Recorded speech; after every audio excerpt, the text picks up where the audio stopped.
اب سعادت ابدی یعنی ہمیشہ ہمیشہ رہنے والی حقیقی کامیابی اور خوشی جس کے حاصل کرنے کا طریقہ اللہ تعالیٰ کی معرفت اور اس کی صحیح عبادت ہے، جس کے 4 ارکان ہیں۔ ان 4 ارکان کا چوتھا رکن منجیات ہے، یعنی وہ باطنی اوصاف جو انسان کی فلاح اور نجات کا سبب بنتے ہیں، جس کی 5ویں اصل جو کہ نیت و صدق و اخلاص کے بارے میں ہے، اس کا آغاز کرتے ہیں۔ اصل پنجم نیت و صدق و اخلاص۔ اے عزیز، معلوم ہونا چاہیے کہ ارباب بصیرت پر یہ بات ظاہر ہے کہ عابدوں کے سوا تمام لوگ خرابی میں ہیں، اور وہ بھی خرابی میں ہیں عالموں کے سوا، اور علماء بھی خرابی میں ہیں مخلصین کے سوا، اور مخلصین بھی بڑے خطرے میں ہیں۔ اس سے ظاہر ہوا کہ اخلاص کے بغیر تمام محنت بیکار اور اکارت جائے گی۔ نیت میں بھی اخلاص اور صدق کی ضرورت ہے، بس جب کوئی شخص نیت کو نہیں سمجھے گا تو اس میں اخلاص اور صدق کا کس طرح خیال رکھے گا۔ اس لیے ایک باب میں ہم نیت کے معنی اور اس کی حقیقت بیان کریں گے، اور دوسرے باب میں صدق کی حقیقت کو بیان کیا جائے گا۔ باب اول، نیت کی حقیقت اور اس کے معانی۔ اے عزیز، پہلے نیت کی فضیلت کو جانو کہ سارے اعمال کا مدار اور ان کی روح نیت ہے، اعتبار نیت ہی کا ہے، اور خداوند تعالی ہر عمل میں نیت ہی کو دیکھتا ہے۔ رسول خدا صلی اللہ علیہ وسلم نے فرمایا ہے کہ حق تعالی تمہاری صورتوں اور کاموں کو نہیں دیکھتا بلکہ دل اور نیت کو دیکھتا ہے۔ دل پر اس لیے نظر کرتا ہے کہ دل نیت کا مقام ہے۔ رسول اکرم صلی اللہ علیہ وسلم نے فرمایا ہے کہ کاموں کا ثواب نیت سے ہے، اور ہر شخص کو عبادت کا ثواب اتنا ہی ملے گا جیسی اس کی نیت ہے۔ اگر کوئی شخص اپنے شہر کو جہاد اور حج کے لیے محض اللہ کے لیے چھوڑے گا تو اس کی یہ ہجرت اللہ کے لیے ہوگی، لیکن اگر کوئی ہجرت اس لیے کرتا ہے کہ مال حاصل کرے یا کسی عورت سے نکاح کرے تو اس کی ہجرت خدا کے واسطے نہیں ہوگی بلکہ اس طرف ہوگی جس کی اس کو طلب اور تلاش ہے۔ حضور علیہ السلام نے فرمایا ہے کہ میری امت میں بعض بہترین شہداء ہیں اور بعض ایسے شہداء ہوں گے جو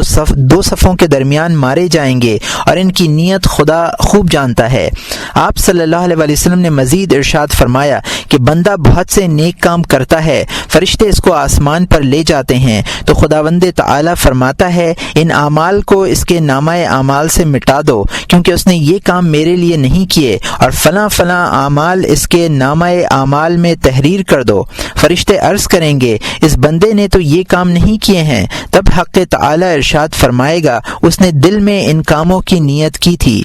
رسول اکرم صلی اللہ علیہ وسلم نے فرمایا ہے لوگ 4 قسم کے ہیں، ایک وہ ہے کہ مال رکھتا ہو اور علم کی اقتضاء کے مطابق اس کو خرچ کرے، دوسرا شخص آرزو اور تمنا کے ساتھ کہتا ہے کہ اگر یہ مال میرے پاس ہوتا تو میں اس کو راہ خدا میں صرف کرتا، ان دونوں کا ثواب برابر ہے، اور تیسرا مال کو بے جا صرف کرتا ہے، چوتھا شخص کہتا ہے کہ میرے پاس مال ہوتا تو میں بھی ایسا ہی کرتا، ان دونوں کا گناہ یکساں ہے، یعنی فقط نیت اس عمل کا حکم رکھتی ہے جو نیت کے مطابق ہو۔ حضرت انس رضی اللہ تعالیٰ عنہ نے کہا ہے کہ رسول اکرم صلی اللہ علیہ وسلم غزوہ تبوک کے ارادے سے جب مدینے سے باہر تشریف لائے تو آپ نے فرمایا کہ مدینے میں بہت سے لوگ ہیں جو ہر رنج کے ثواب میں جو ہم بھوک اور سفر سے اٹھاتے ہیں شریک ہیں۔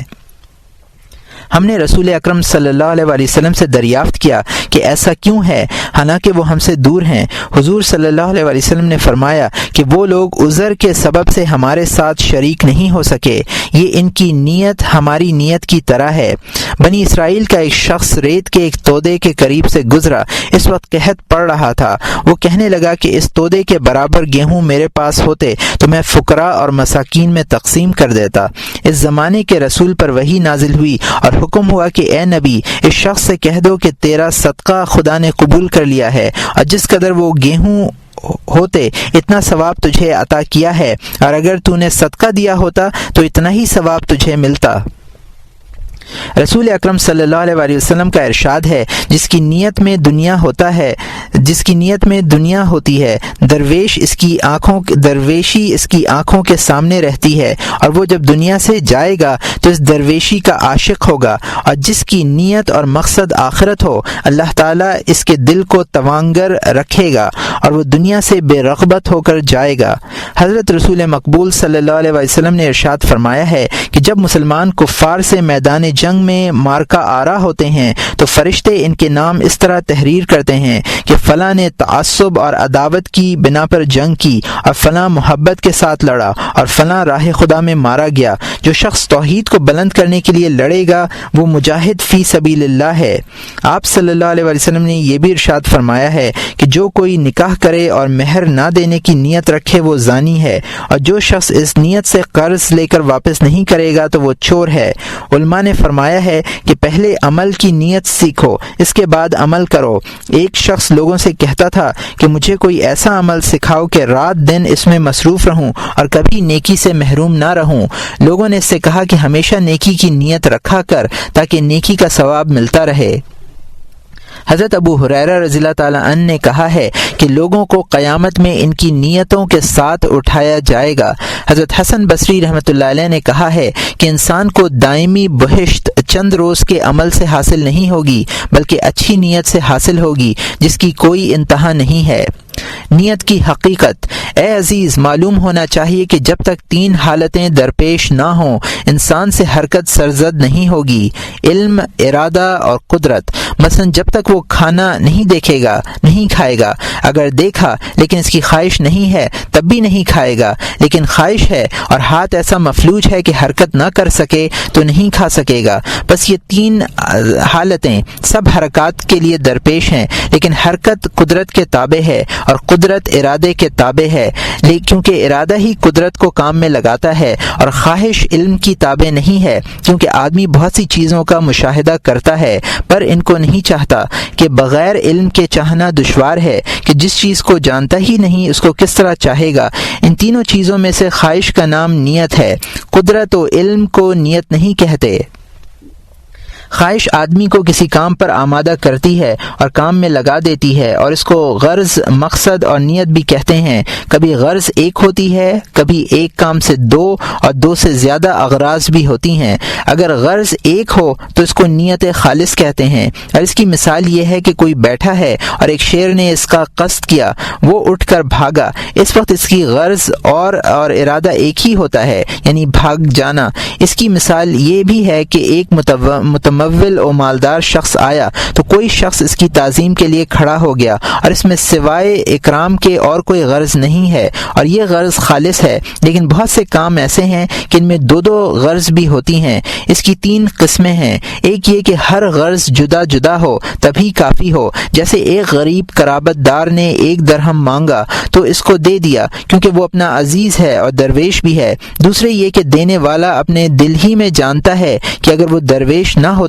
تب بھی وہ اس کو دیتا، اور اگر قرابت دار نہ ہوتا تب بھی دیتا، تو اس وقت یہ 2 غرض ہیں اور نیت مشترک ہے۔ دوسری قسم یہ ہے کہ سمجھتا ہے کہ اگر عزیز و قرابت دار ہوتا یا فقط درویش ہوتا تو نہ دیتا، لیکن جب یہ دونوں باتیں جمع ہو گئیں تو درہم دینے کا باعث ہوئیں۔ پہلے سبب کی مثال تو یہ ہے کہ 2 قوی شخص باہم مل کر پتھر کو اٹھاتے ہیں، اگر ہر ایک اکیلا اٹھاتا تو بھی ہو سکتا تھا، اور دوسری مثال یہ ہے کہ 2 کمزور آدمی ایک پتھر کو مل کر اٹھاتے ہیں لیکن اکیلا اس کو کوئی بھی نہیں اٹھا سکتا۔ تیسری قسم یہ ہے کہ ایک غرض ضعیف ہے جو کام پر نہ لگائے، اور دوسری غرض قوی ہے جو تنہا کام پر لگا دے، لیکن اس سے کام زیادہ آسان ہو جاتا ہے۔ جیسے کوئی رات کو اکیلا نماز پڑھتا ہے لیکن جب بہت سے لوگ موجود ہوں تو نماز پڑھنا نسبتاً آسان ہو جائے، لیکن اگر ثواب کی امید نہ ہوتی تو محض لوگوں کے دکھانے کے لیے نماز نہ پڑھتا۔ اور اس کی مثال یہ ہے کہ کچھ لوگ مل کر پتھر اٹھا سکتے تھے لیکن اس کے اٹھانے میں ایک کمزور شخص نے بھی مدد کی تاکہ اور آسانی ہو جائے، اور ان تمام اقسام میں سے ہر ایک کا جداگانہ حکم ہے جس کا بیان اخلاص کے باب میں کیا جائے گا۔ ان تمام مباحث کا حاصل یہ ہے کہ نیت کے معنی تم سمجھ سکو کہ وہ ایک غرض محرک ہے لیکن کبھی یہ خالص ہوتی ہے اور کبھی غیر خالص۔ فصل۔ اے عزیز، معلوم ہونا چاہیے کہ حضور اکرم صلی اللہ علیہ وسلم نے فرمایا ہے نیت المؤمن خیر من عملہ، یعنی مومن کی نیت اس کے عمل سے بہتر ہے۔ اس ارشاد سے حضور اکرم صلی اللہ علیہ وسلم کا یہ منشا نہیں ہے کہ نیت بے عمل کردار بے نیت بہتر ہے، کیونکہ یہ بات ہر شخص جانتا ہے کہ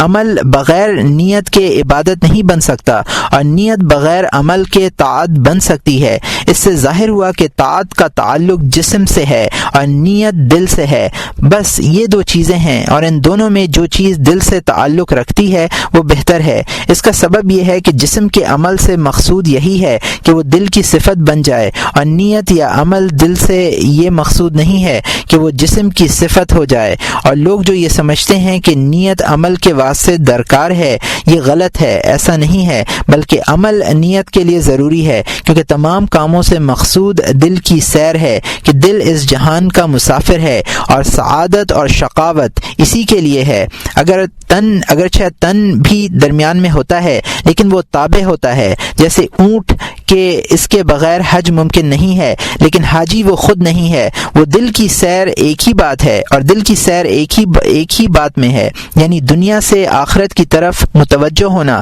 بلکہ دنیا اور آخرت سے بھی الگ ہو کر صرف خداوند تعالی کی طرف التفات کرے۔ اور دل کی توجہ اس کے ارادے اور خواہش کو کہتے ہیں۔ جب دل پر دنیا کی خواہش کا غلبہ ہوگا تو وہ دنیا کا طالب ہوگا، کیونکہ دنیا سے تعلق رکھنا اس کی خواہش ہے، اور جب خدا کی طلب اور شوق دیدار غالب ہو تو اس کی صفت بدل جائے گی اور دل بارگاہ الہی کی طرف متوجہ ہوگا۔ پس تمام کاموں سے مقصود دل کی سیر ہے۔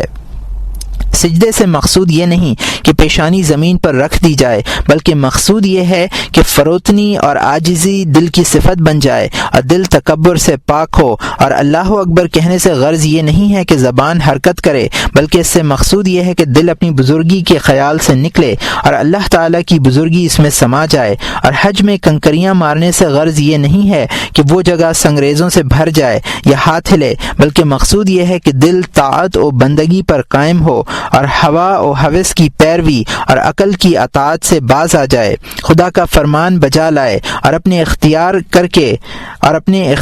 کے حکم الہی کا تابع اور مطیع بن جائے۔ چنانچہ حضرت رسول کریم صلی اللہ علیہ وسلم نے فرمایا ہے لبیک بحجۃ حقا تعبدا ورقا، میں تیری خدمت میں حج کے لیے حاضر ہوا ازروع بندگی اور غلامی۔ اور قربانی سے یہ مطلب نہیں کہ ایک بھیڑ یا بکری کا خون بہا دیا جائے، بلکہ غرض اس سے یہ ہے کہ بخل کی نجاست تمہارے دل سے دور ہو جائے، اور جانوروں کے حال پر شفقت کرنا تمہاری طبیعت کا خاصہ نہیں ہے، بلکہ تم خدا کے حکم سے ان پر شفقت کرتے ہو۔ بس جب تم کو حکم دیا گیا کہ جانور کو ذبح کرو تو ایسا مت کہو کہ یہ بیچارہ کیا ہے، میں اس کو کیوں ہلاک کروں۔ بس تم اپنا تمام اختیار چھوڑ دو اور واقعی میں نیست ہو جاؤ کہ تم خود نابود ہو، کیونکہ بندہ نیست ہے، ہست صرف خداوند عالم ہے۔ تمام عبادتوں کو اسی پر قیاس کرنا چاہیے۔ اللہ تعالیٰ نے دل کی تخلیق اس طرح فرمائی ہے کہ جب اس میں ایک ارادہ پیدا ہوتا ہے تو جسم کی حرکت بھی اسی کے مطابق ہو اور وہ صفت دل میں اور زیادہ ثابت و مستحکم ہو جائے۔ مثلا یتیم کو دیکھنے سے دل میں رحم آیا، جب اس کے سر پر ہاتھ پھیرا تو اس شفقت میں استواری پیدا ہوئی اور دل کی بصیرت و آگاہی میں زیادہ اضافہ ہوا، یا جب دل میں تو تواضع کا خیال آیا تو سر زمین پر سر کو جھکایا تو تواضع دل میں اور استوار و مستحکم ہوئی۔ تمام عبادتوں میں طلب خیر کو نیت کہتے ہیں، جس کا مقصود یہ ہے کہ دنیا سے کام نہ رکھے بلکہ آخرت کی طرف متوجہ ہو۔ جب اس نیت پر عمل کیا تو وہ خواہش ثابت اور استوار ہو گئی، پس عمل اسی واسطے مقرر کیا گیا ہے کہ نیت استوار ہو۔ ہر چند کے عمل کا منشا خود نیت ہے۔ یہ جو کچھ بیان کیا گیا ہے اس سے معلوم ہو گیا ہوگا کہ نیت عمل سے بہتر ہے، کیونکہ نیت کا محل دل ہے،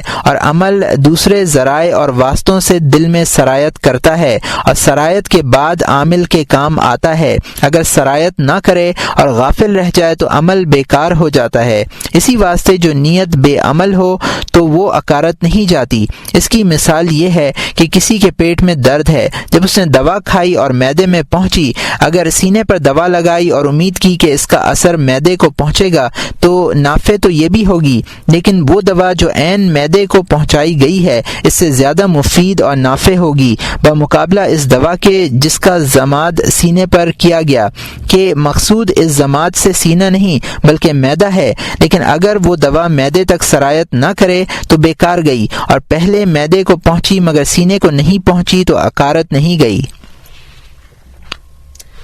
دل کے کون سے وسواس اور خیالات معاف ہوتے ہیں اور کون سے نہیں؟ معلوم ہونا چاہیے کہ حضور اکرم صلی اللہ علیہ وسلم نے فرمایا کہ میری امت کے دل کے برے خیالات کو اللہ تعالیٰ نے معاف فرمایا ہے۔ حدیث شریف بخاری و مسلم دونوں میں مذکور ہے کہ جو کوئی ایک معصیت کا ارادہ کر کے اس کو رد کر دیتا ہے تو اللہ تعالیٰ فرشتے کو حکم دیتا ہے کہ وہ گناہ اس کے ذمے نہ لکھ، اور اگر نیکی کا قصد کیا لیکن وہ نیکی نہیں کی تو ایک حسنہ یعنی نیکی لکھ، اور اگر نیکی کی تو 10 حسنات اس کے نامہ اعمال میں لکھ، اور بعض حدیثوں میں ہے کہ 700 حسنات تک بڑھا دی جاتی ہے۔ اسی واسطے بعض علماء نے یہ گمان کیا ہے کہ جو کچھ دل میں گزرے اس پر بندے سے مواخذہ نہیں ہوگا، لیکن یہ بات غلط ہے، کیونکہ ہم یہ بات بتا چکے ہیں کہ دل اصل ہے اور جسم اس کا تابع ہے، اور حق تعالی کا ارشاد ہے ان تبدوا ما فی انفسکم او تخفوہ یحاسبکم بہ اللہ، یعنی جو کچھ تمہارے دلوں میں گزرے خواہ اس کو ظاہر کر دیا یا اس کو چھپاؤ، خدا کے ہاں اس کا حساب ہوگا۔ اور فرمایا ہے ان السمع والبصر والفؤاد وکل اولئک عنہ مسئول، بے شک کان، آنکھ اور دل ہر ایک سے سوال کیا جائے گا۔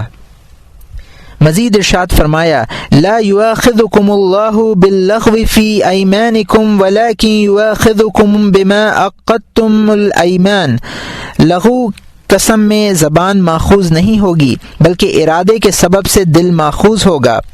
تمام علماء کا اس پر اتفاق ہے کہ کبر، نفاق، عجب اور ریا پر مواخذہ ہوگا، اور یہ سب کے سب دل کے اعمال ہیں۔ بس اس مسئلے میں تحقیق یہ ہے کہ جو کچھ دل میں گزرتا ہے اس کی 4 قسمیں ہیں، 2 بلا اختیار ہیں، ان پر بندہ ماخوذ نہیں ہوگا، اور 2 با اختیار ہیں، ان پر بندے کا مواخذہ ہوگا۔ اور مثال یہ ہے کہ تم کسی راستے سے گزر رہے تھے، ایک عورت تمہارے پیچھے پیچھے آئی، تمہارے دل میں اس کا خیال آیا، اگر تم پھر کر دیکھو گے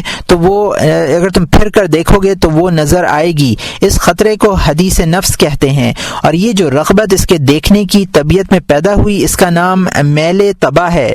تیسری یہ کہ دل نے حکم دیا کہ پلٹ کر دیکھنا چاہیے، اور دل ایسا حکم اس مقام میں کرے گا جہاں کچھ خوف اور قباحت نہ ہو۔ ہر ایک جگہ شہوت کی استدعا کے موافق دل حکم نہیں کرتا بلکہ یہ کام کر، حکم نہیں کرتا کہ یہ کام کر، بلکہ کبھی یہ کہتا ہے کہ یہ کام کرنا زیبا نہیں ہے، اور اسی منع کرنے کا نام حکم دل ہے۔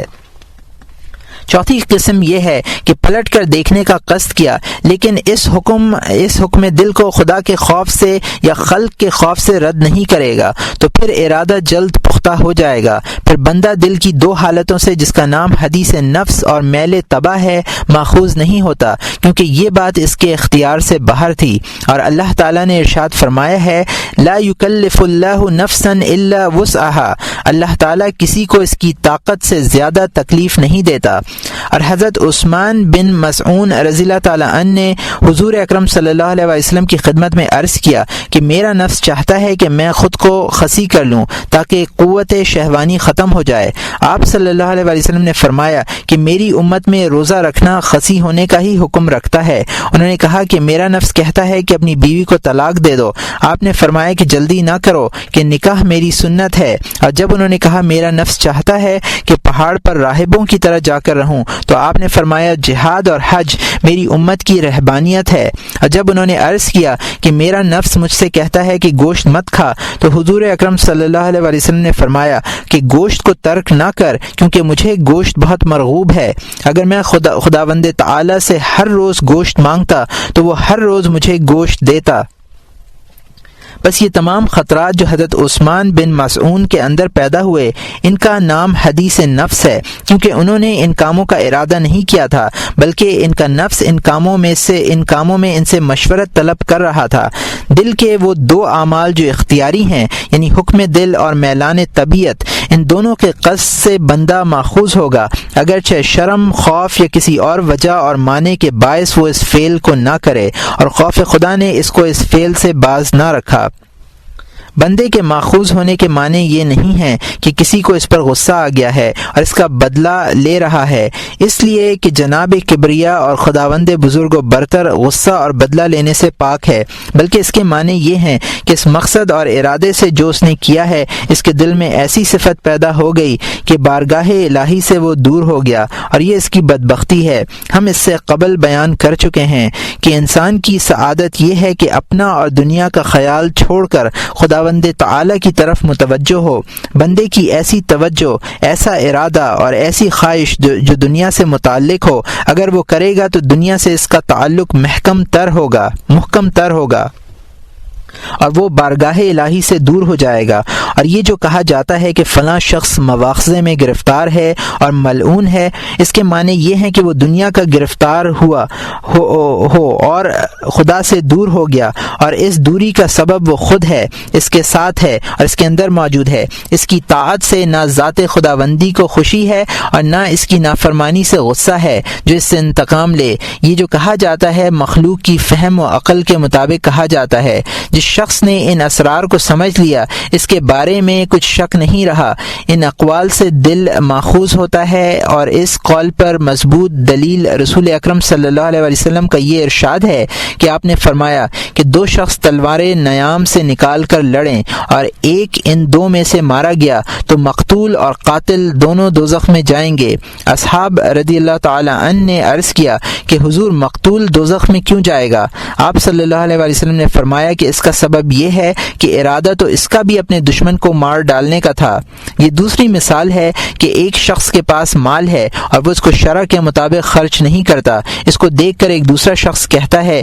کہ اگر میرے پاس بھی مال ہوتا تو میں بھی اسی طرح اڑاتا۔ بس یہ دونوں گناہ میں برابر ہیں، حالانکہ یہ فقط دل کا ارادہ ہے۔ ایک اور مثال ہے کہ اگر کسی شخص نے اپنے بستر پر اپنی بیوی کو بیٹھا دیکھ کر یہ سمجھا کہ یہ کوئی غیر عورت ہے اور پھر اس نے اس سے جمع کیا تو ہر چند کہ وہ اس کی بیوی ہی تھی، پھر بھی یہ شخص گناہ گار ہوا۔ اگر کسی شخص نے یہ خیال کر کے کہ میں طہارت سے ہوں، بغیر طہارت کے نماز پڑھ لی تو اس کو اس صورت میں ثواب حاصل ہوگا، اور اگر جانتا ہے کہ طہارت باقی نہیں ہے اور اس نے نماز پڑھی تو بے شک وہ گناہ گار ہوگا، خواہ اس کو بعد میں یاد آ جائے کہ طہارت باقی ہے۔ جب ہی یہ سب دل کی حالتیں ہیں۔ ہاں اگر کوئی شخص معصیت کا ارادہ کرے لیکن خوف الہی کے باعث اس گناہ سے باز رہے تو اس کے لیے ایک نیکی لکھ دی جاتی ہے۔ حدیث شریف میں وارد ہے کہ چونکہ آدمی کا قصد اس کی طبیعت کے موافق ہوا کرتا ہے اور طبیعت کے خلاف وہ رہ کر کسی کام سے باز رہنا مجاہدہ ہے، اس مجاہدے سے دل روشن ہوتا ہے، اور اگر قصد کیا جائے تو اس سے دل سیاہ ہوتا ہے۔ حسنہ لکھنے اور نیکی لکھے جانے کے معنی جو حدیث شریف سے ثابت ہیں یہی ہیں۔ البتہ اگر کوئی شخص عجز اور لاچاری سے اس برے خیال سے باز رہا تو کچھ کفارہ نہ ہوگا، اور اس کے دل کی سیاہی اسی طرح باقی رہے گی، البتہ وہ اسی دل کی سیاہی کے سبب سے ضرور ماخوذ ہوگا۔ اس مقتول کی طرح جو کمزوری اور عاجزی کے باعث اپنے دشمن کو نہ مار سکا اور خود مارا گیا۔ نیت کے سبب سے اعمال بدلتے رہتے ہیں۔ اے عزیز، معلوم ہو کہ تمام اعمال تین قسم کے ہیں، یعنی طاعات، معاصی اور مباحات۔ حدیث انما الاعمال بالنیات سے کوئی شخص یہ گمان کرے کہ معصیت بھی اچھی نیت سے طاعت بن سکتی ہے، یہ بات غلط ہے۔ نیت خیر کو معصیت میں دخل نہیں ہے، لیکن بری نیت برے کام کو بدترین بنا دیتی ہے۔ اس کی مثال یہ ہے کہ کوئی شخص کسی کا دل خوش کرنے کے ارادے سے کسی کی غیبت کرے اور مال حرام سے مسجد، مسافر خانہ اور مدرسہ بنائے اور کہے کہ میری نیت بخیر ہے، حالانکہ اس کو یہ سمجھنا چاہیے کہ بدی سے نیکی کا قصد کرنا خود بدی ہے۔ اگر وہ اس بدی کو بدی سمجھتا ہے تب بھی وہ فاسق ہوگا، اور اگر نیکی سمجھے تب بھی وہ گناہگار ہوگا، کیونکہ علم کا سیکھنا فرض تھا اور اکثر لوگ جہالت کے سبب سے ہلاک ہوتے ہیں۔ شیخ سہل تستری رحمۃ اللہ علیہ فرماتے ہیں کہ جہل سے عظیم کوئی معصیت نہیں ہے، اور جہل مرکب جہل بسیط بدتر ہے، اس لیے کہ جب کوئی اپنے جہل سے واقف نہ ہو تو اس کے سیکھنے کی امید نہیں، اور جہل مرکب اس کو مانے ہوگا کہ وہ علم حاصل کرے۔ اسی طرح ایسے شاگرد کو پڑھانا بھی حرام ہے جس کا مقصود علم حاصل کرنے سے یہ ہو کہ وہ قضا کا عہدہ حاصل کرے، مال وقف، یتیموں کا مال اور بادشاہوں سے دولت حاصل کرے اور دنیا کمائے، تفاخر اور بحث و جدال میں مشغول ہو۔ اگر اس اعتراض کے جواب میں مدرس کہے کہ پڑھانے سے میرا مقصد علم کا پھیلانا ہے، اگر شاگرد اس کو غلط استعمال کرتا ہے یا اسے غلط فائدہ اٹھاتا ہے تو اس سے میرا اجر ضائع نہیں ہوگا۔ اس کا ایسا کہنا محض نادانی ہے۔ اس کی مثال اس شخص کی ہے کہ وہ راہزنی کرتا ہو اور کوئی شخص اس کے ہاتھ میں تلوار دے دے، یا جو شخص شراب بناتا ہے اس کو انگور دے اور کہے کہ اس سے ہمارا مقصود سخاوت ہے اور اللہ تعالیٰ سخاوت کو پسند کرتا ہے، مگر ایسا کہنا جہالت کی علامت ہے، بلکہ جب یہ معلوم تھا کہ یہ راہزن ہے تو اس کے ہاتھ سے چھین لینا چاہیے تھی، نہ کہ اور تلوار دے دی۔ یہ کس طرح جائز ہو سکتا ہے؟ ہمارے بزرگان سلف فاجر عالم سے اور ایسے شاگرد سے جو معصیت کا مرتکب ہو پرہیز کیا کرتے تھے۔ چنانچہ حضرت امام احمد حنبل رحمۃ اللہ علیہ نے اپنے ایک قدیم شاگرد کو محض اس لیے اپنے پاس سے الگ کر دیا کہ اس نے بطور خدمت و خیر خواہی مکان کی دیوار کو کھگل کیا تھا۔ آپ نے اس سے فرمایا کہ تم نے پتلی دیوار کو موٹا کر کے مسلمانوں کا راستہ بقدرے ایک ناخن کے گھٹا دیا ہے، اب میں تم کو نہیں پڑھاؤں گا۔ بس محض خیر کی نیت سے ہر بات خیر نہیں ہو سکتی، بلکہ خیر وہی ہے جس کا حکم آیا ہے۔ اعمال کی دوسری قسم طاعات ہے، اور اس میں نیت دو وجہ سے اثر کرتی ہے۔ ایک یہ کہ اصل عمل نیت سے درست ہو جائے، دوسرے یہ کہ جتنی نیت زیادہ ہو اتنا ہی ثواب دو چندہ حاصل ہو۔ اگر کوئی علم نیت سیکھے گا تو ایک طاعت میں 10 درست اور نیک نیتیں کر سکے گا، تاکہ اس کی ایک طاعت 10 طاعتوں کی مانند ہو جائیں۔ مثلا ایک شخص نے مسجد میں اعتکاف کیا، اس کی نیت تو یہ ہے کہ مسجد خانہ خدا ہے، جو شخص اس میں داخل ہوگا وہ گویا خدا سے ملنے کو گیا ہے۔ رسول اکرم صلی اللہ علیہ وسلم نے فرمایا ہے کہ جو شخص مسجد میں گیا وہ گویا خداوند تعالی سے ملاقات کے لیے گیا ہے، اور جس کی ملاقات کو جاتے ہیں اس کو سزاوار ہے کہ وہ اپنے زائر یا ملاقات کو آنے والے کی تکریم کرے۔ دوسری نیت یہ ہے کہ وہاں بیٹھ کر دوسری نماز کا انتظار کرتا ہے، اور حدیث شریف میں آیا ہے کہ جو شخص نماز کا انتظار کرے گا وہ گویا حالت نماز میں ہے۔ تیسری نیت یہ ہے کہ اس نے اعتکاف کے وقت یہ نیت کی کہ آنکھ، کان، زبان اور ہاتھ پاؤں کو بیجا حرکت سے باز رکھوں گا، تو یہ گویا ایک طرح کا روزہ ہے، کیونکہ حدیث شریف میں آیا ہے کہ مسجد میں بیٹھنا میری امت کی رہبانیت ہے۔ چوتھی نیت یہ ہے کہ اشغال دنیاوی سے خود کو دور رکھے اور سرتاپا اللہ تعالی جل شانہ کی یاد میں سرگرم ہو جائے، ذکر و فکر اور مناجات میں مشغول رہے۔ پانچویں نیت یہ ہے کہ لوگوں کے شور و شر سے بچنے کی نیت کرے۔ چھٹی نیت یہ ہے کہ اگر مسجد میں کوئی برا کام مجھے نظر آئے گا تو میں اس سے روکوں گا اور نیک کام کی طرف متوجہ کروں گا، اور اگر کوئی شخص نماز درستی سے نہیں پڑھے گا تو اس کو صحیح نماز پڑھنے کی تعلیم دوں گا۔ ساتویں نیت یہ ہے کہ اگر مسجد میں کوئی دیندار شخص ملے گا تو اس سے دینی اخوت کا پیمان کروں گا، اس لیے کہ مسجد دینداروں کے رہنے کی جگہ ہے۔ آٹھویں نیت یہ ہے کہ اگر میں اس کے گھر میں کسی معصیت یا بدی کا خیال کروں تو مجھے خداوند تعالی سے شرمندگی اٹھانی پڑے۔ دوسری طاعت کو اسی پر قیاس کرنا چاہیے، یعنی ہر ایک طاعت میں کئی نیتیں کر سکتے ہیں تاکہ ثواب کئی گنا زیادہ ہو جائے۔ تیسری قسم ان اعمال کی ہے جو مباح ہیں۔ کون سا عاقل ہوگا کہ وہ مباحات میں جانوروں کی طرح حسن نیت سے بے خبر رہ جائے کہ اس میں اس کا بڑا نقصان ہے، کیونکہ تمام حرکات کے بارے میں سوال کیا جائے گا اور تمام مباحات کا حساب ہوگا۔ اگر آدمی کی نیت بری تھی تو ضرر رساں ہوگی، اور اگر نیک نیت تھی تو اس کو نفع پہنچائے گی۔ اگر نیت نہ اچھی ہو نہ بری تو اس طرح اس نے ایک مباح فعل میں گویا اپنا وقت ضائع کیا اور اس سے فائدہ نہ اٹھایا، اس آیت کے خلاف کیا۔ وَلَا تُنْسَ نَصِيبَكَ مِنَ الدُّنْيَا، اور دنیا سے اپنا حصہ آخرت میں لے جانا فراموش مت کر۔ حضور اکرم صلی اللہ علیہ وسلم نے فرمایا ہے، بندے کے ہر ایک عمل سے سوال کیا جائے گا، یہاں تک کہ سرما جو آنکھوں میں لگایا ہے، یا ایک ڈھیلا جو ہاتھ پر ملا ہے، یا ہاتھ جو کسی دینی بھائی کے کپڑے پر ڈالا ہو۔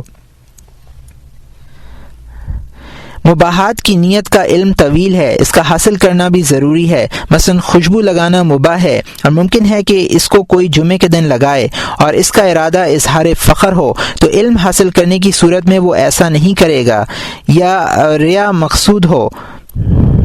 یا یہ مقصد ہو کہ غیر عورت کا دل اس کی طرف مائل ہو، یہ سب برے خیالات ہیں۔ اور خوشبو لگانے میں اچھی نیت اس طرح ہوتی ہے کہ وہ خوشبو لگانے سے خانہ خدا کی تعظیم و تکریم کا ارادہ کرے، اور یہ مقصد ہو کہ اس کے پاس بیٹھنے والے نمازی اس خوشبو سے راحت حاصل کریں، یا بدبو کو اپنے پاس سے دفع کرے تاکہ لوگ اس بدبو کی وجہ سے بیزار نہ ہوں اور شکایت یا غیبت کی معصیت میں گرفتار نہ ہوں، یا یہ نیت ہو کہ اس سے دماغ کو تقویت حاصل ہوگی اور ذکر و فکر پر قادر ہوگا۔ ایسی پاک نیتیں وہ کرے گا جو ہمیشہ نیک کاموں کے خیال میں رہا کرتا ہے، اور اچھی نیتوں میں سے ہر ایک درگاہ الہی میں تقرب کا سبب ہوگی۔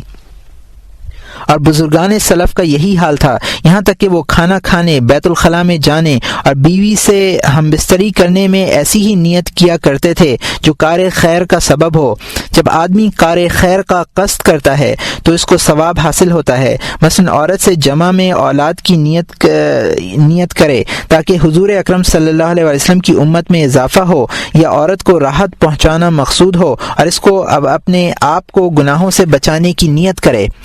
حضرت سفیان الثوری رحمۃ اللہ علیہ نے ایک دن الٹا کپڑا پہنا تھا تو ان سے کہا گیا کہ ہاتھ لمبا کیجیے تاکہ اس کو سیدھا کر دیا جائے۔ انہوں نے یہ سن کر ہاتھ کھینچ لیا اور کہا کہ میں نے اس الٹے کپڑے کو اللہ تعالیٰ کے لیے پہنا ہے، اس کے حکم سے سیدھا کروں گا۔ حضرت زکریا علیہ السلام کہیں مزدوری کے لیے گئے تھے، کچھ لوگ ان کے پاس گئے، اس وقت وہ کھانا کھا رہے تھے، آپ نے ان کو کھانے کے لیے نہیں بلایا۔ جب کھانے سے فارغ ہو چکے تو کہا کہ اگر میں یہ تمام کھانا نہ کھاتا تو مجھ سے پوری مزدوری نہیں ہو سکتی تھی، اور سنت سخاوت ادا کرنے کے باعث میں ادائے فرض مزدوری سے محروم رہ جاتا تھا۔ اسی طرح حضرت سفیان الثوری رحمۃ اللہ علیہ کھانا کھا رہے تھے، کوئی دوست ان کے پاس آ گیا، انہوں نے اس کو کھانے میں شریک نہیں کیا۔ جب کھانے سے فارغ ہوئے تو فرمایا کہ اگر یہ کھانا قرض کا نہ ہوتا تو میں تم کو ضرور شریک کرتا۔ پھر انہوں نے کہا کہ اگر کوئی شخص تم کو کھانا کھانے کے لیے کہے، خواہ دل میں وہ تم سے راضی نہ ہو، تو اگر تم نے نہیں کھایا تو بلانے والے سے ایک تقصیر ہوئی یعنی نفاق، اور اگر تم نے وہ کھانا کھا لیا تو بلانے والے سے دو گناہ ہوئے، ایک تو معصیت نفاق اور دوسری خیانت، یہ کہ بلانے والے نے بلائے جانے کو ایسی چیز کھلائی کہ اگر کھانے والا اس سے واقف ہوتا تو نہ کھاتا۔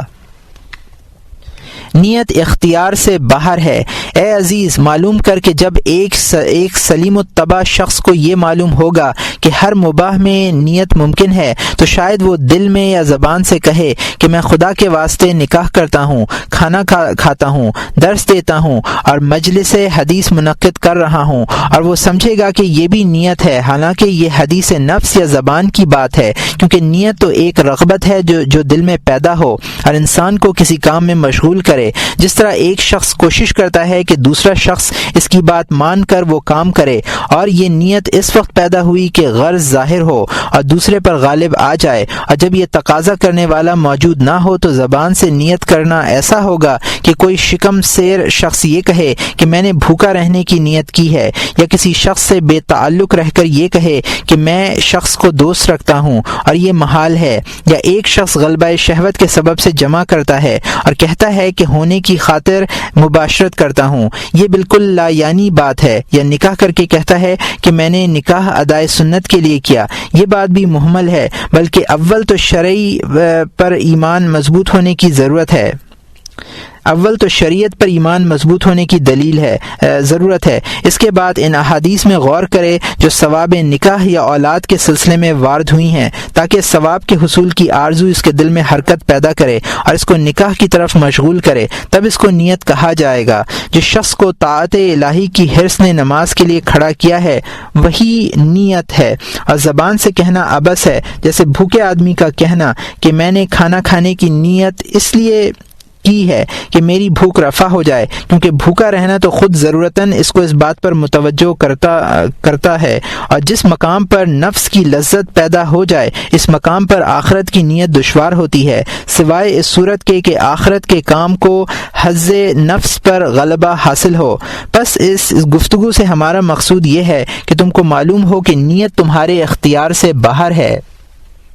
کیونکہ نیت ایک خواہش ہے جو تم کو ایک کام میں مصروف کرتی ہے، اور کام البتہ تمہاری قدرت سے ہوتا ہے، اگر تم چاہو کر دیا، نہ چاہے تو نہ کرو۔ البتہ تمہاری خواہش تمہارے اختیار میں نہیں ہے کہ ایک چیز چاہو یا نہ چاہو، بلکہ خواہش کبھی پیدا ہوتی ہے اور کبھی نہیں پیدا ہوتی، اور اس خواہش کے پیدا ہونے کا سبب یہ ہے کہ تم اس بات کے معتقد ہو جاؤ کہ دنیا یا آخرت میں ایک کام سے تمہاری غرض متعلق ہے، اس لیے تم اس کے خواہاں ہو۔ جو شخص ان اسرار کو معلوم کرے گا وہ ایسی بہت سی طاعتوں سے بے تعلق ہوگا جن میں نیت کا اظہار نہیں ہوا ہوگا۔ حضرت ابن سیرین رحمۃ اللہ علیہ حضرت حسن بصری رحمۃ اللہ علیہ کے جنازے پر نماز پڑھ کر کہنے لگے کہ میری نیت درست نہیں تھی۔ حضرت سفیان الثوری رحمۃ اللہ علیہ سے لوگوں نے دریافت کیا کہ آپ نے حماد بن ابی سفیان کے جنازے پر نماز کیوں نہیں پڑھی، حالانکہ وہ کوفہ کے علماء کبار میں سے تھے۔ انہوں نے جواب دیا کہ اگر نیت درست ہوتی تو نماز پڑھتا۔ کسی شخص نے شیخ طاؤس رحمۃ اللہ علیہ سے اپنے لیے دعا کی استدعا کی تو انہوں نے جواب دیا کہ نیت پیدا ہونے تک ٹھہرو۔ جب کبھی ان سے کہا جائے کہ کوئی حدیث بیان فرمائیے تو وہ کبھی بیان نہیں کرتے تھے، اور کبھی بغیر فرمائش اور استدعا کے بیان کرنے لگتے اور کہتے کہ میں نیت کے انتظار میں تھا۔ ایک شخص نے کہا کہ میں 1 مہینے سے کوشش کر رہا ہوں کہ فلاں بیمار کی عیادت کے سلسلے میں میری نیت درست ہو تو اس کی عیادت کروں، لیکن اب تک نیت درست نہیں ہوئی ہے۔ حاصل کلام یہ ہے کہ جس شخص پر دنیا کی حرص غالب ہے ہر کام میں اس کی نیت درست نہیں ہوگی، بلکہ وہ فرائض کی ادائیگی میں کوشش سے نیت کو پیدا کرے گا، اور ہو سکتا ہے کہ جب تک آتش دوزخ کا خیال نہ کرے اور اس سے نہ ڈرے نیت پیدا نہ ہو۔ جب تک کوئی شخص ان حقائق کو نہ پہچانے گا شاید کہ فضائل کو چھوڑ کر مباحات میں مشغول ہو جائے کہ مباحات کی ادائیگی کی نیت اس کے اندر پیدا ہو گئی ہے۔ مثلا کسی شخص نے قصاص لینے میں نیت پائی لیکن عفو میں نیت نہیں پائی، اس طرح ممکن ہے کہ تہجد کی نماز ادا کرنے کے لیے جلد بیدار ہو جائے گا، اس کے لیے نیند افضل ہے۔ بلکہ اگر کوئی شخص عبادت سے ملول ہو اور سمجھا کہ تھوڑا سا وقت اپنا دل بہلائے یا کسی اور شخص سے بات چیت میں وقت گزارے تو اس شخص کے حق میں اس عبادت نفلی سے جو ملال آفری ہے یہ ظرافت اور دل بہلاوا بہتر ہے، کیونکہ اس میں نیت بہتر ہے۔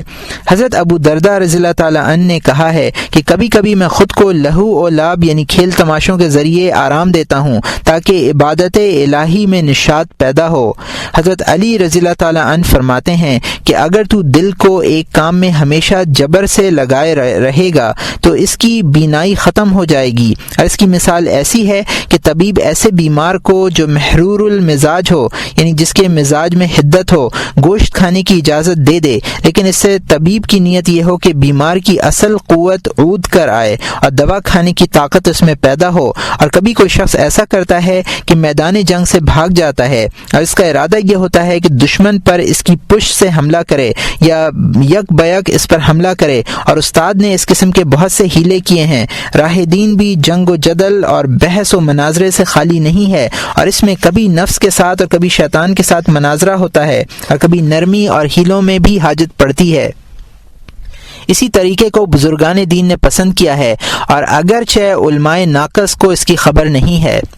فصل: اے عزیز، جب تم کو معلوم ہو گیا کہ جو چیز ایک عمل پر ابھارنے والی ہو اس کی نیت کہتے ہیں، اب غور کرو، کوئی تو ایسا ہوگا کہ دوزخ کا خوف اس کو اطاعت پر ابھارے گا، اور کوئی ایسا ہوگا کہ بہشت کی نعمتوں کی آرزو اس کا باعث ہوگی، اور جو کوئی طاعت بہشت کے واسطے کرتا ہے تاکہ شکم و فرج کی مزے والی چیز حاصل ہو، اور جو دوزخ کے کہ وہ ایسے مقام پر جا پہنچے جہاں شکم و فرج کی مراد حاصل ہو،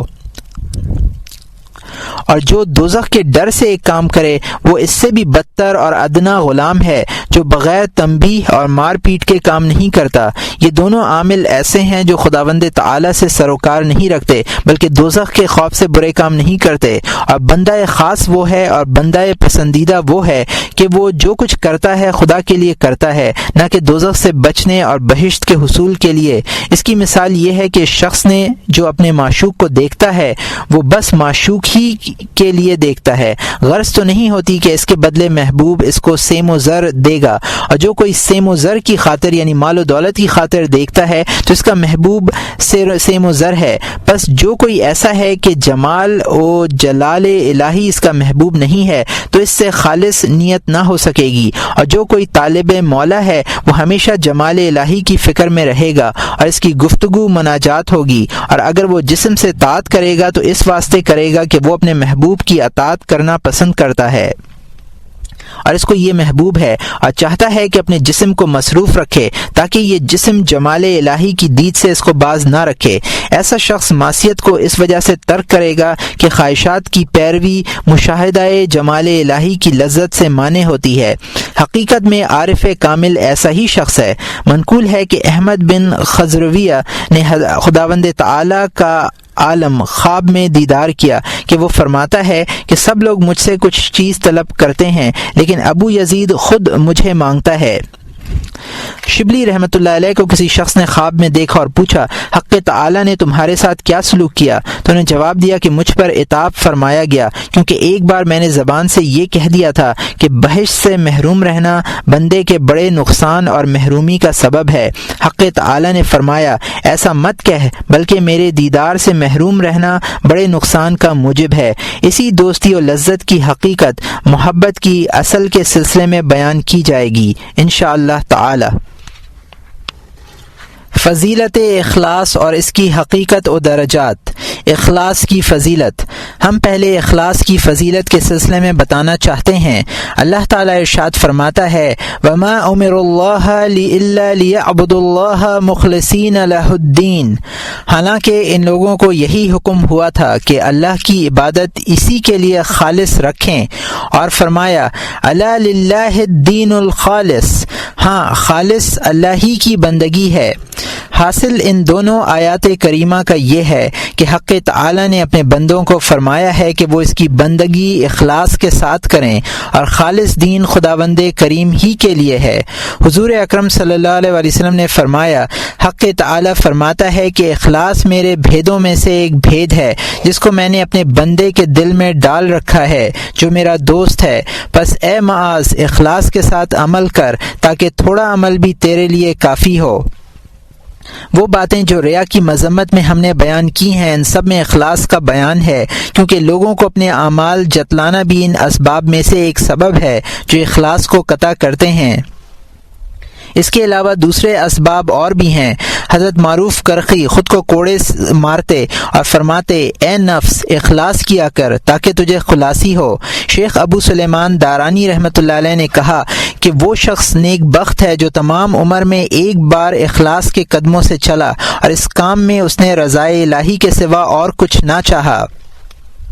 شیخ ابو ایوب سجستانی نے کہا ہے کہ نیت میں اخلاص اصل نیت سے دشوار ہے۔ ایک شخص کو کسی نے خواب میں دیکھ کر پوچھا کہ حق تعالی نے تجھ سے کیسا سلوک کیا؟ اس نے جواب دیا کہ میں نے جو کچھ اس کے لیے کیا تھا اس کو میں نے نیکیوں کے پلڑے میں دیکھا، یہاں تک کہ انار کا ایک دانہ جو زمین سے اٹھایا تھا اور ایک بلی جو میرے گھر میں مری تھی، میری ریشم کی ٹوپی کا ہر تار میں نے حسنات کے پلڑے میں دیکھا، میرا ایک گدھا تھا جسے میں نے 100 دینار میں خریدا تھا، وہ مر گیا لیکن وہ میرے حسنات کے پلڑے میں نہیں تھا۔ میں نے کہا سبحان اللہ، اس میں کیا راز ہے کہ بلی حسنات کے پلڑے میں ہو اور گدھا نہ ہو؟ جب میں نے یہ خیال کیا تب ملائکہ نے مجھ سے کہا کہ تو نے گدھے کو جہاں بھیجا تھا وہ وہاں پہنچ گیا، کیونکہ جب تو نے یہ سنا تھا کہ وہ مر گیا تو نے لعنت اللہ کہا، اگر تو فی سبیل اللہ کہتا تو گدھا بھی حسنات کے پلڑے میں ہوتا۔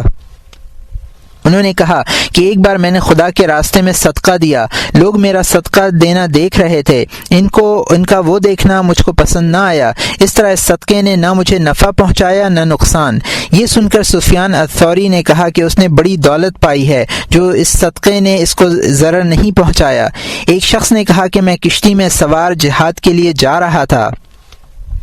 ہمارا ایک ساتھی توبڑا بیچ رہا تھا، میں نے اپنے دل میں کہا کہ میں اس سے یہ توبڑا لے لوں گا اور اس کو فلاں شہر میں بیچوں گا تاکہ کچھ فائدہ حاصل ہو۔ اس شب میں نے خواب میں دیکھا کہ دو شخص آسمان سے اتر رہے ہیں، ایک نے دوسرے سے کہا کہ نمازیوں کے نام میں فلاں شخص کا نام تحریر کرو کہ وہ محض تماشا دیکھنے آیا تھا اور فلاں شخص تجارت کی غرض سے، پھر میری طرف دیکھ کر کہا کہ اس کا نام بھی تجارت کی غرض سے آنے والوں میں لکھوں۔ یہ سن کر میں نے کہا کہ خدا کے واسطے مجھ پر رحم کرو، میرے پاس کچھ بھی مال تجارت نہیں ہے، میں تجارت کے لیے کس طرح آ سکتا ہوں، میں محض اللہ کے لیے آیا ہوں۔ تب فرشتے نے کہا کہ اے شیخ، کیا تم نے وہ توبڑا اپنے فائدے کے لیے نہیں خریدا تھا؟ یہ سن کر میں رو دیا اور میں نے کہا میں سوداگر نہیں ہوں۔ دوسرے نے کہا کہ تم لکھ لو، فلاں شخص جہاد کے لیے آیا تھا اور راستے میں نفع کمانے کے لیے توبڑا خرید لیا، حق تعالی اپنی مرضی کے مطابق اس کے بارے میں فیصلہ فرمائے۔ اسی بنا پر بزرگوں نے کہا ہے کہ ایک گھڑی کے اخلاص میں بندے کی نجات ہے، لیکن اخلاص ہر کسی سے نہیں ہو سکتا۔ اس سلسلے میں یہ وضاحت کی گئی ہے کہ علم تخم ہے، عمل کشا و روزی ہے اور اخلاص اس کے سرسبز و شاداب ہونے کے لیے پانی ہے۔ منقول ہے کہ بنی اسرائیل کے ایک عابد سے لوگوں نے کہا کہ فلاں جگہ ایک درخت ہے، لوگ اس کی پرستش کرتے ہیں اور اس کو خدا سمجھتے ہیں۔ یہ سن کر عابد کو غصہ آیا اور ایک تیر کاندھے پر رکھ کر اس درخت کو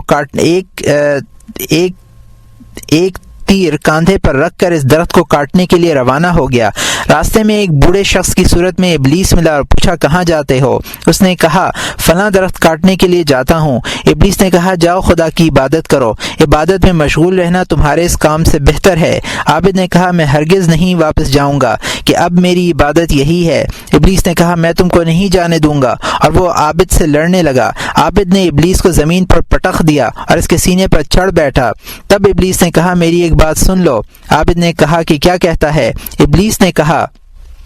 کہ خدا کے ہزاروں پیغمبر ہیں، اگر اس درخت کا کاٹنا اللہ کو منظور ہوتا تو اپنے کسی پیغمبر کو حکم فرماتا، اس نے حکم تو تم کو بھی نہیں دیا ہے، بس یہ کام کیوں کرتے ہو؟ عابد نے کہا میں ضرور یہ کام کروں گا۔ ابلیس نے کہا میں تم کو نہیں جانے دوں گا۔ پھر دونوں لڑنے لگے۔ عابد نے ابلیس کو پٹخ دیا۔ ابلیس نے کہا مجھے چھوڑ دو، میں ایک بات کہتا ہوں، اگر پسند نہ آئے تو پھر جو چیز چاہے کرنا۔ یہ سن کر عابد نے اپنا ہاتھ روک لیا۔ ابلیس نے کہا کہ اے عابد، تمہاری معاش قلیل ہے، جو کچھ لوگ تم کو دے دیتے ہیں اس پر تمہاری گزر ہے، اگر تمہارے پاس کافی مال ہو تو خود اپنے کام میں بھی لاؤ اور دوسرے درویشوں پر بھی خرچ کرو، تم جھاڑ کو مت کاٹو، اگر تم نے درخت کاٹ بھی دیا تو بت پرست دوسرا درخت لگا دیں گے اور ان کا کچھ نقصان نہ ہوگا، اگر تم نے درخت نہیں کاٹا اور تم اس خیال سے باز رہے تو میں ہر صبح تمہارے بستر کے نیچے 2 دینار رکھ دیا کروں گا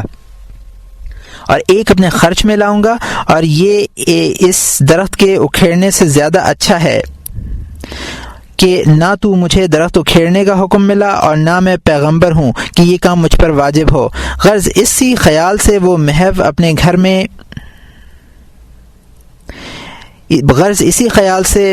وہ اپنے گھر واپس آ گیا۔ اس کے 3 دن تک 2 دینار ملتے رہے۔ عابد نے کہا اچھا ہی ہوا جو اس نے درخت کو نہیں کاٹا۔ چوتھے دن عابد کو یہ دینار نہیں ملے، سخت غصہ آیا اور تیر اٹھا کر درخت کاٹنے روانہ ہوا۔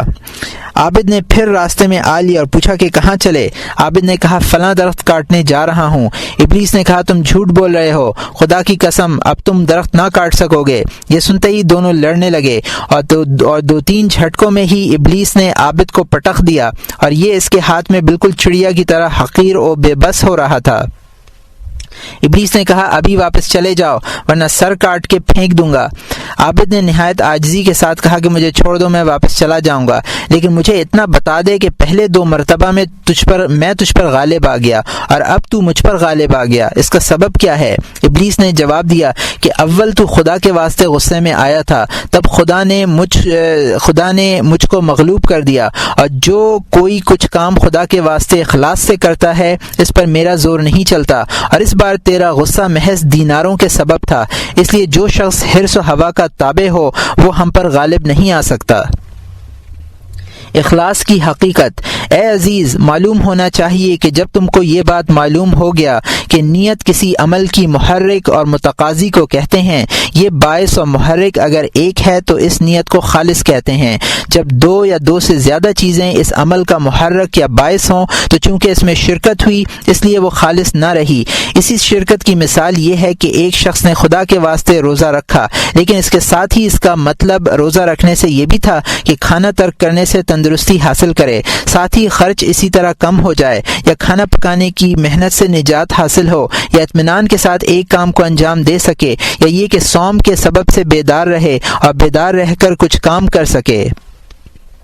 یا ایک شخص نے غلام آزاد کیا تاکہ اس کے نفقے سے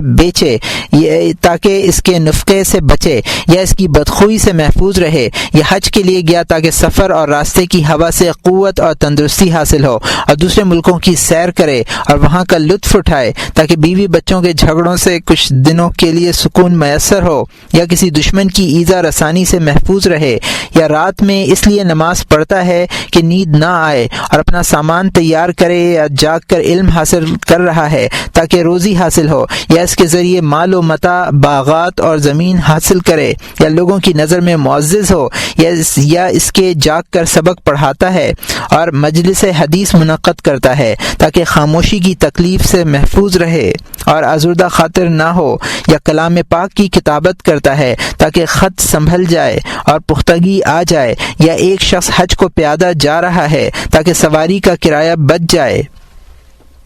یا وضو کرتا ہے تاکہ تازگی اور فرحت حاصل ہو، یا غسل کرتا ہے تاکہ بدن میں سبکی یعنی ہلکا پن پیدا ہو، یا مسجد میں اعتکاف اور رہنا اختیار کرے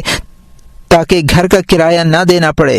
یا کسی مسائل کو خیرات دیتا ہے تاکہ اس کے عجز و الحاد سے آزاد ہو، یا کسی بیمار کی عیادت کے واسطے جاتا ہے تاکہ لوگ آئندہ اس کی بیمار پرسی کے لیے آئیں یا اس پر ملامت و عتاب نہ کریں، یا کوئی اور نیک کام کرتا ہے تاکہ وہ نیکی میں مشہور ہو، یہ سب کچھ ریا ہے، اور ریا کا جو کچھ حکم ہے وہ اس سے قبل بیان کیا جا چکا ہے۔ ایسے تمام خیالات اخلاص کے باطل کرنے والے ہیں، خواہ وہ تھوڑا یا زیادہ ہو، بلکہ عمل خالص وہ ہے کہ جس میں اپنا کچھ فائدہ نہ ہو بلکہ وہ محض اللہ تعالیٰ کے لیے ہے۔ چنانچہ لوگوں نے سرور کونین صلی اللہ علیہ وسلم سے دریافت کیا کہ اخلاص کس کو کہتے ہیں؟ آپ نے فرمایا، ان تقول ربی اللہ ثم استقم کما امرت، تو کہے کہ میرا صاحب و مالک اللہ ہے، پھر جس کا تجھے حکم دیا گیا ہے اس پر ثابت قدم رہے، اخلاص ہے۔ انسان جب تک صفات بشری سے نہیں نکلے گا اس سے اخلاص کا سرزد ہونا بہت دشوار ہے۔ اسی وجہ سے بزرگوں نے کہا ہے کہ اخلاص سے زیادہ کوئی مشکل کام نہیں ہے، اگر تمام عمر میں ایک کام بھی اخلاص سے کرے تو نجات کی امید ہے۔ اور حقیقت یہ ہے کہ خالص کام کو انسان مطالب اور مقاصد سے پاک اور عاری رکھنا ایسا مشکل ہے، ایک خالص کام کو انسانی مطالب اور مقاصد سے پاک اور عاری رکھنا ایسا مشکل ہے جیسے دودھ فضلہ اور خون کے درمیان ہے۔ اللہ تعالیٰ نے نکالا ہے، جیسا کہ اللہ تعالیٰ کا ارشاد ہے، من بین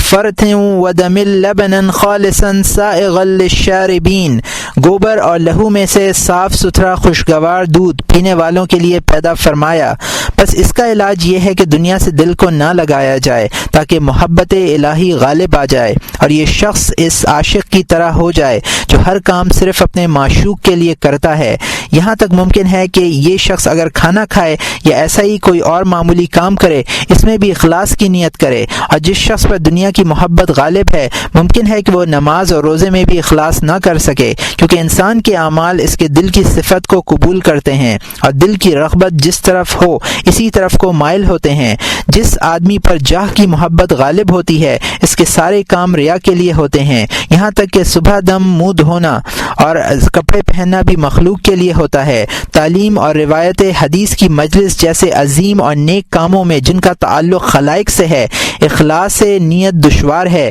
کیونکہ اس کا باعث یہ ہوتا ہے کہ خلق خدا میں مقبول ہوں یا اس کے ساتھ دوسری نیت بھی شریک ہوتی ہے۔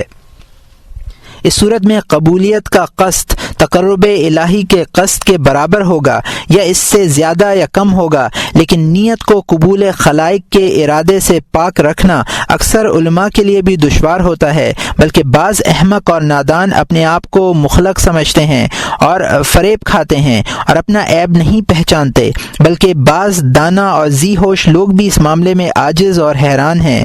کسی بزرگ نے کہا ہے کہ میں نے 30 سال کی نماز قضا کی جسے میں نے ہمیشہ پہلی صف میں کھڑے ہو کر ادا کیا۔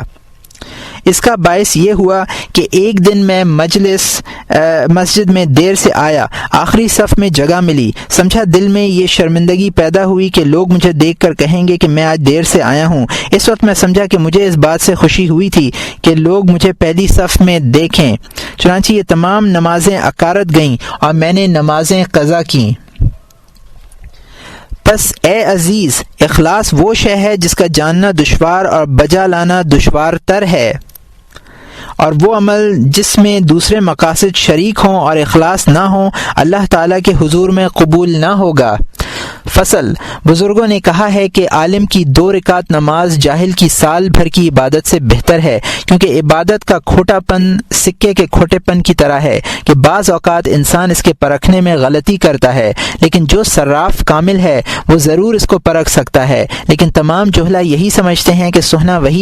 وہی ہے جو پیلا اور چمکیلا ہو، اور عبادت کی کھوٹ جو اخلاص کو دور کر دیتی ہے 4 قسم کی ہے۔ ان میں بعض اقسام بہت ہی مخفی رہتی ہیں۔ ہم ان اقسام کو ریا کی طرح فرض کیے لیتے ہیں تاکہ حقیقت حال معلوم ہو جائے۔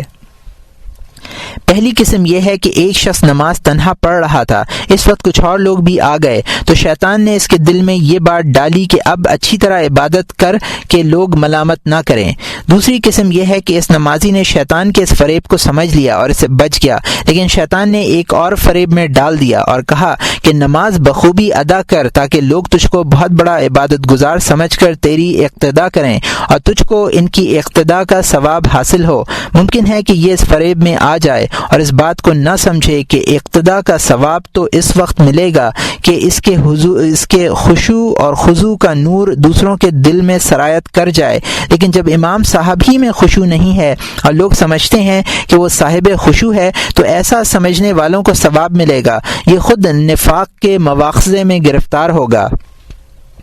تیسری قسم یہ سمجھنا ہے کہ خلوت میں جلوت کے مقابلے میں نماز پڑھنا نفاق ہے، لیکن وہ خلوت میں کوشش کرتا ہے کہ نماز اچھی طرح پڑھی جائے تاکہ اس عادت کے استوار ہونے کے بعد وہ جلوت و ظاہر میں بھی اسی طرح پڑھ سکے۔ یہ ایک باریک نکتہ ہے اور ریا بھی ہے، لیکن یہ ریا اسی کے ساتھ ہے جو خلوت میں اخلاص کے ساتھ کوشش کرتا ہے تاکہ جماعت اور جلوت میں بھی ویسی ہی عبادت کر سکے، اور وہ اپنے خیال میں سمجھتا ہے کہ جماعت میں وہ ریا سے محفوظ رہا، لیکن اس نے خلوت میں خود ریا کیا۔ چوتھی قسم یہ ہے کہ جانتا ہے کہ خشوع اور خضوع خواہ وہ جلوت ہو یا خلوت محض لوگوں کے دکھاوے کے لیے اچھا نہیں ہے، لیکن شیطان اس کو اکساتا ہے، اس کو سمجھاتا ہے کہ تو خداوند تعالی کی عظمت کا خیال کر، کیا تجھے خبر نہیں کہ تو کس کے روبرو کھڑا ہے؟ تب وہ شخص اس طرف خیال کر کے خشوع اختیار کرتا ہے اور خود کو لوگوں کی نظر میں خشوع سے آراستہ کرتا ہے۔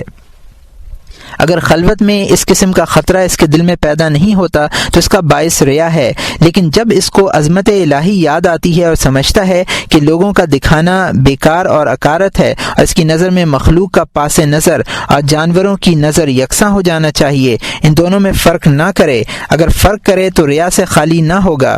یہ مثال جو ریا کے باب میں بیان کی گئی ہے ان دونوں غرضوں میں بھی جو اس سے قبل بیان ہو چکی ہیں پیش کی جا سکتی ہے، ان میں بھی شیطان کا فریب موجود ہے۔ جو شخص ان باریکیوں کو نہ سمجھے گا عبادت کا اجر اس کو نہیں ملے گا، ایسا شخص صرف اپنی جان گھلا رہا ہے اور جو کچھ کر رہا ہے وہ سب کا سب ضائع ہوگا۔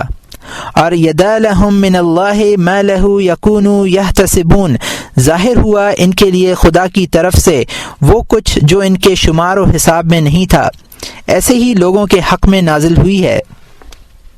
فصل: اے عزیز، معلوم کر کہ جب ایک عبادت میں دوسرے مقاصد شریک ہو جاتے ہیں، یا اگر رعایا کسی دوسرے مقصد اور نیت یا ریا یا کسی دوسرے مقصد اور غرض نیت پر غالب ہوئی ہے تو عقوبت کا باعث ہوگا۔ اگر مساوی ہے تو اس میں نہ عذاب ہے نہ ثواب۔ اگر ریا کی نیت ضعیف ہے تو عمل ثواب سے خالی نہیں ہوگا۔ احادیث شریفہ سے معلوم ہوتا ہے کہ جب نیت میں شرکت ہو اور خلوص نہ رہے تو خداوند تعالی کا حکم ہوگا کہ جا اور ثواب اس شخص سے طلب کر جس کے دکھانے اور بتلانے کو تو نے یہ عمل کیا تھا۔ ہمارے نزدیک ظاہراً اس سے مراد یہ ہے کہ قصد ریا اور قصد عبادت اگر دونوں برابر ہوں تو اس صورت میں ثواب نہیں ملے گا، اور کہا جائے گا کہ جس کے جتلانے اور بتلانے کی خاطر تو نے اے بندے یہ عبادت کی تھی اسی سے اجر طلب کر۔ اور جہاں عقوبت اور سزا پر حدیث صاف صاف دلالت کرتی ہے وہاں مراد یہ ہے کہ عابد کا تمام تر قصد ریا یا قصد پر ریا کا غلبہ ہو، لیکن عمل کا محرک اصلی قصد تقرب ہو اور دوسرا قصد ضعیف ہو تو ثواب کی امید ہے، اگرچہ نیت خالص کا ثواب نہ ملے۔ اس امر کی دو دلیلیں ہیں۔ ایک دلیل تو یہ ہے کہ ہم کو برہان سے معلوم ہوا ہے کہ عقوبت کے معنی یہ ہیں کہ آدمی کا دل بارگاہ الہی سے دور ہو جائے، اس لیے وہ محرومی کی آگ میں جلے، اور جب تقرب کی نیت کرے گا تو سعادت سے بہرور ہوگا، اور جب دنیا کا قصد کرے گا تو شقاوت حصے میں آئے گی، اور جب اس نے ان دونوں قصدوں کی مدد کی تو گویا دونوں کو مان لیا۔ ایک قصد اس کی دوری کا سبب اور دوسرا اس کی قربت کا موجب ہوتا ہے۔ جب دونوں برابر ہوں تو ایک قصد اس کو بالش کے برابر دور کر دے گا اور دوسرا قصد ایک بالش نزدیک کر دے، تو اس صورت میں جہاں وہ پہلے تھا اسی جگہ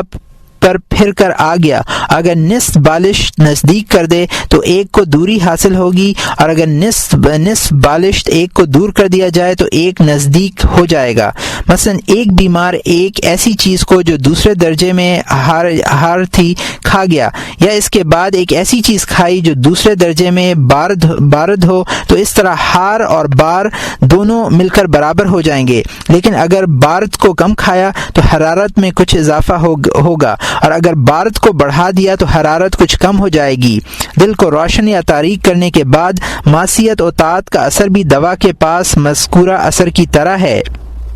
اور جو بدن میں ہوتا ہے اس سے مشابہ ہے، ایک ذرہ بھی اس سے ضائع نہ ہوگا، اور یہ کمی اور زیادتی ترازوئے عدل سے معلوم ہو جائے گی۔ چنانچہ حق تعالی نے فرمایا ہے فَمَن يَعْمَلْ مِثْقَالَ ذَرَّةٍ خَيْرًا يَرَهُ وَمَن يَعْمَلْ مِثْقَالَ ذَرَّةٍ شَرًّا يَرَهُ۔ جو کوئی ایک ذرہ کے برابر بھلائی کرے گا اس کو دیکھے گا، اور جو کوئی ایک ذرہ کے برابر برائی کرے گا اس کو بھی دیکھے گا۔ لیکن اس باب میں احتیاط کرنا زیادہ بہتر ہے۔ ممکن ہے کہ قصد غرض قوی ہو اور آدمی اس کو ضعیف سمجھے، اور عمل کی سلامتی اس میں ہے کہ اس میں غرض نفسانی کا ہرگز دخل نہ ہونے پائے۔ اور دوسری دلیل یہ ہے کہ اجماع سے ثابت ہوا ہے کہ اگر کوئی شخص حج کے راستے میں تجارت کا قصد بھی رکھتا ہے تو اس کا حج ضائع نہیں ہوگا، اگرچہ ثواب اتنا نہیں ملے گا جتنا فقط حج کے طالب کا ہوتا ہے، کیونکہ اس کا اصل ارادہ حج ہے اور تجارت قصد اس کا تابع ہے، اس لیے یہ قصد حج کے ثواب کو کامل طور پر بالکل نہیں کرے گا، اگرچہ ایک نقصان کا موجب ہے۔ اسی طرح جو شخص توانگر اور مالدار ہے اس پر جہاد کرنے سے لوٹ کا مال بہت ملے گا۔ دوسری طرف یہ ہے کہ مفلس اور درویش نے توانگر کا قصد کیا تو اس صورت میں ثواب جہاد پورا حاصل نہ ہوگا، کیونکہ انسان کو بالطبع مال و ثروت سے لگاؤ ہے، اور اگر محض تمول اور مال غنیمت کے حصول کے لیے جہاد کو نکلا تو ثواب حاصل نہیں ہوگا، کیونکہ ایسی شرط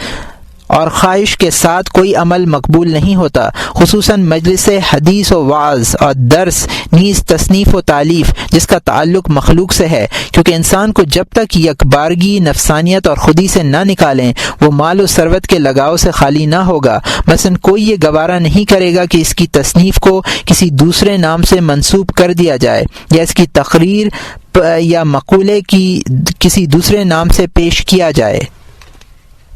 صدقی حقیقت۔ اے عزیز، معلوم ہونا چاہیے کہ صدق اخلاص سے بہت قریب ہے، اخلاص کا بڑا درجہ ہے۔ جو شخص اس کے مرتبہ کمال کو پہنچ جائے اسے صدیق کہتے ہیں۔ حق تعالی نے قرآن پاک میں اس کی تعریف کرتے ہوئے فرمایا ہے، من المؤمنین رجال صدقوا ما عاہدوا اللہ علیہ، ایسے لوگ ہیں کہ انہوں نے اللہ سے جو عہد کیا تھا اس کو سچ کر دکھایا۔ مزید ارشاد فرمایا،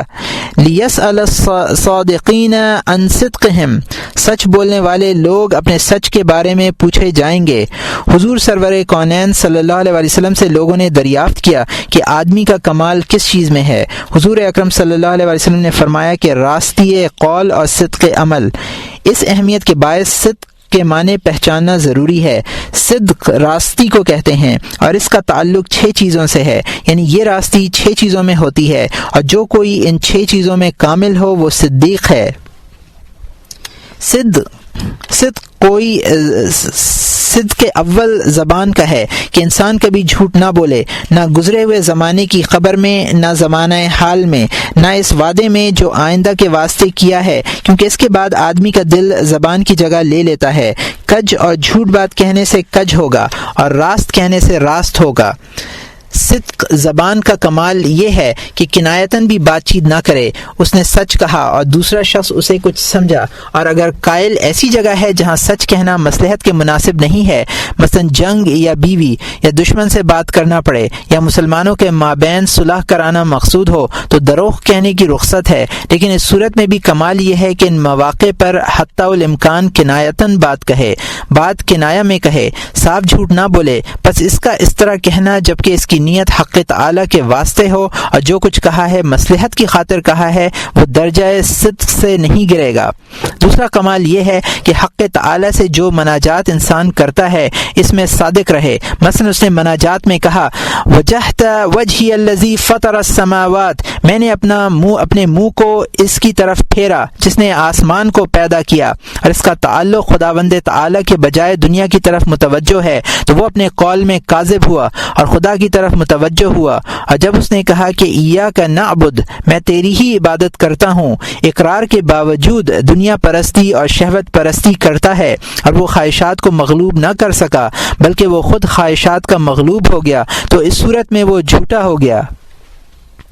اسی بنا پر حضور صلی اللہ علیہ وسلم نے فرمایا ہے، تعص عبد الدرہم و عبد الدینار، یعنی بندہ درہم و دینار ذلیل و خوار ہے۔ اس کو سیم اور زر کا بندہ قرار دیا گیا ہے، یعنی مال و دولت کا، بلکہ وہ جب تک ساری دنیا سے آزاد نہ ہو خدا کا بندہ نہ ہوگا۔ اور دنیا سے آزاد ہونے کا کمال یہ ہے کہ اپنے ہی سے آزاد ہو جائے، جس طرح خلائق سے آزاد ہو گیا ہے، تاکہ حق تعالی کے سوائے کوئی دوسری شے اس کو محبوب و مطلوب نہ ہو اور رضائے الہی پر راضی رہے۔ بندگی کا کمال صدق یہی ہے، جس کو یہ درجہ حاصل نہ ہو اس کو بندگی میں صدیق نہیں کہا جائے گا، بلکہ وہ صادق بھی نہیں ہو سکتا۔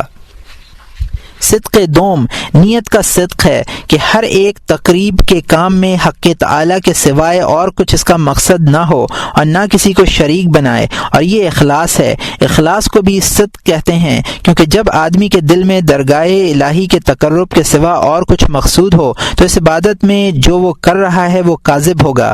تیسرا صدق عزم میں ہے۔ مثلا کسی نے ارادہ کیا کہ اگر مجھے ملک حاصل ہو جائے تو میں عدل کروں گا، اور اگر مال حاصل ہو تو سب کا سب خیرات کر دوں گا۔ اگر کوئی ایسا دوسرا شخص مل جائے جو سرداری مجلس حدیث اور مدرسے کی مسند تدریس کے لیے مجھ سے بہتر نہ ہوگا تو اپنا منصب اور کام میں اس کے حوالے کر دوں گا۔ ایسا ارادہ کبھی تو استوار رہتا ہے اور کبھی اس میں معمولی سے شک پیدا ہو جاتا ہے۔ بس جو عزم قوی بلا تردد اور شک کے ہو اس کو صدق عزم کہتے ہیں۔ چنانچہ عموماً بھوک کے سلسلے میں کہا جاتا ہے کہ یہ اشتہائے کاذب ہے، یعنی حقیقت میں نہیں ہے، یا اشتہائے صادق ہے، یعنی قوی ہے۔ پس صدیق وہ شخص ہے جو ہمیشہ اپنے دل میں نیکی کے عزم کو محکم اور مضبوط پائے۔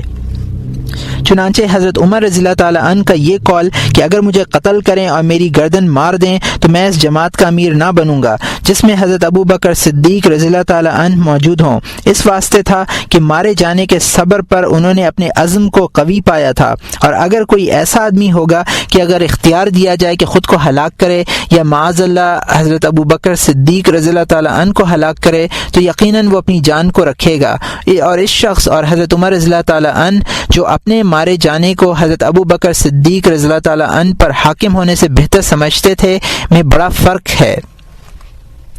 چوتھا صدق تکملہ عزم کا ہے، یعنی ارادے کو پورا کرنے کا ہو سکتا ہے کہ ایک شخص کا عزم قوی ہو کہ جنگ میں اپنی جان قربان کر دے گا، یا اگر کوئی اور سردار نظر آئے گا تو اپنی سرداری اس کے حوالے کر دے گا، لیکن جب جنگ کا موقع آئے تو جان سپاری پر تیار نہ ہو۔ اس لیے حق تعالی نے ارشاد فرمایا ہے رجالا صدقوا ما عاہدوا اللہ علیہ، یعنی ان لوگوں نے اپنے عزم کو پورا کیا اور جان کو فدا کیا، اور فرمایا ومنهم من عهد الله لئن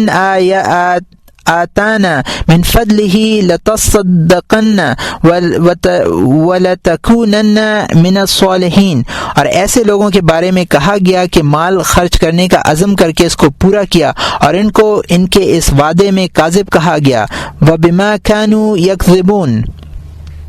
پانچواں صدق یہ ہے کہ کوئی ایسا کام نہ کرے جب تک اس کا باطن اس صفت سے موصوف نہ ہو، مثلا متانت کے ساتھ چلتا ہے مگر اس کے باطن میں وقار نہیں ہے تو ایسا شخص صادق نہ ہوگا، کیونکہ ایسا صدق اس وقت پیدا ہوگا کہ انسان اپنے ظاہر کو باطن کے برابر اور مطابق رکھے، اور جس شخص میں ایسا صدق ہوگا اس کا باطن اس کے ظاہر سے بہتر ہوگا یا کم سے کم ظاہر کے برابر ہوگا۔ اسی بنا پر حضور اکرم صلی اللہ علیہ وسلم خداوند تعالی کی بارگاہ میں عرض کیا کرتے تھے کہ الہی میرے باطن کو میرے ظاہر سے بہتر فرما دے اور میرا ظاہر اچھا کر دے۔ چھٹا صدق یہ ہے کہ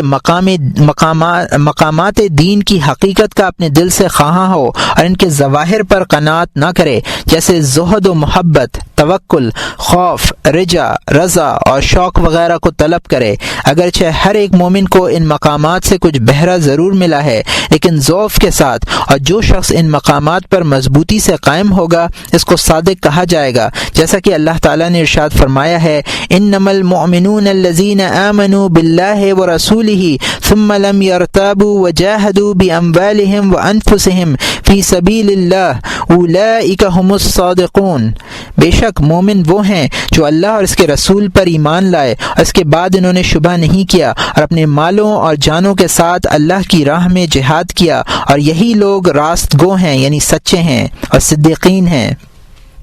تو خداوند تعالی نے اسی کو صادق کہا ہے جس کا ایمان کامل ہو، اور مثال اس کی یہ ہے کہ جب کوئی شخص ایک چیز سے ڈرتا ہے تو اس کی علامت یہ ہوتی ہے کہ اس کا چہرہ زرد پڑ جاتا ہے اور کانپنے لگتا ہے اور کھانے پینے سے باز رہتا ہے اور اس میں بے قراری ہوتی ہے۔ اگر کوئی شخص یہ کہے کہ گناہ سے ڈرتا ہے اور پھر وہ گناہ کو ترک نہ کرے تو وہ کاذب ہے، یعنی جھوٹا ہے۔ اسی طرح تمام مقامات میں بڑا فرق ہے، بس گناہ سے ڈرتا ہوں اور پھر وہ گناہ کو ترک نہ کرے تو وہ کاذب ہے۔ اسی طرح تمام مقامات میں بڑا فرق ہے، بس جو کوئی ان 6 وجوہ کے ساتھ ان سب مقامات میں صادق رہے گا تب یہ سمجھنا چاہیے کہ اس کا صدق کمال کو پہنچ گیا اور اس کو صدیق کہیں گے، اور جو کوئی ایک وصف میں صادق ہے اور دوسرے وصف میں صادق نہیں ہے تو اس کو صدیق نہیں کہیں گے، اس کا درجہ بس اس کے صدق کے موافق ہوگا۔